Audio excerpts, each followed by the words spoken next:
আজ আমার কাজ না থাকায় আমি চলে আসি বিল্ডার হাউস হাইড করতে। তো বিল্ডার হাউস হাইড করতে এসে আমাদের সাথে কি কি হয় তোমরা ভিডিওটি দেখতে থাকো। তো কথা হচ্ছে সকাল সকাল, শুভ সকাল বন্ধুরা। প্রতিদিনের মতন আজকেও ডিউটির জন্য রেডি হয়ে গেছে। প্রথমেই আমি নাস্তা করে চলে আসি সাইডে এসে দেখি আউটসাইডে একটি লোড লাগানো আছে। তো আমিও দেরি না করে লোডটি ভালোভাবে হাইড করিয়ে দিই। তারপর একটি সরে লোড থাকাতে আমি হুকটি সরিয়ে হাটে ডাউন করিয়ে দিই। আর দেরি না করে লোডটি আমি ভালোভাবে হাইডও করিয়ে দিই। তারপর চলে আসি আউটসাইডে একটি লোড থাকাতে লোডটি ভালোভাবে হাইড করিয়ে দিই। লোড ওঠাতে আমারও লাঞ্চের টাইম হয়ে যাওয়াতে আমিও সোজা চলে আসি খাওয়া দাওয়া করে রুমে একটু রেস্ট করার পর সোজা চলে আসি আমি সাইডে। তো সাইডে এসে দেখি আমার কোনো কাজ নেই, তাই আমিও সোজা চলে আসি সিলুদার সাইডে। তো সাইডে এসে দেখি বেল্ট লাগানো হচ্ছে বিল্ডার সাইড করার জন্য। তো মাছ পিসের টপ পুলি খোলার জন্য হুকটি ডাউন করা হচ্ছে। আর এটি সিলুদা সিগন্যালম্যান ভালোই সিগন্যাল দিচ্ছে। টপ পুলিটি মাছ পিস থেকে খোলার পর নিচে ডাউন করিয়ে তার সাথে মাছ পিসটি অ্যাড হবে। তো মাছ পিসের টপ পুলিটি সেট করিয়ে চেকনার টাইট দেওয়ার পর মাছ পিসটি পুরোপুরি রেডি হয়ে যায়। তো রেডি হওয়ার পর ছোট্ট করে একটা পার্টিও হয়ে যায়। তো পার্টি হওয়ার পর মাছ পিসটি পুরোপুরি রেডি করিয়ে মাছ পিসটিতে বেল্ট ফাঁসানোর পর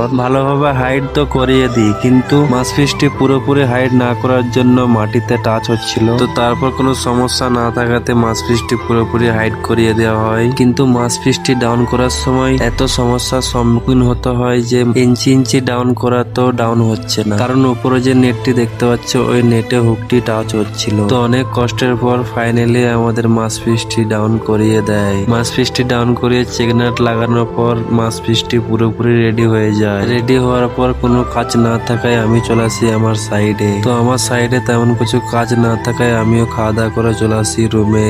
তো ভিডিওটি যদি ভালো লাগে থাকে like comment share subscribe follow করো।